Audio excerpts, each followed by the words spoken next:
We are looking at how to pronounce this name as well as how to say more interesting Irish names that can be a little bit confusing as well.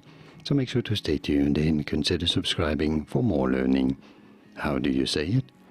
Generally speaking, this is going to be said as Ailbhe, Ailbhe. Yes, a V sound despite the B there. Ailbhe, depending on the local Irish accent and the local pronunciation, it might be said a little more as Ailbhe, with more of an R sound or a more open R sound, Ailbhe, or generally speaking, Ailbhe, Ailbhe.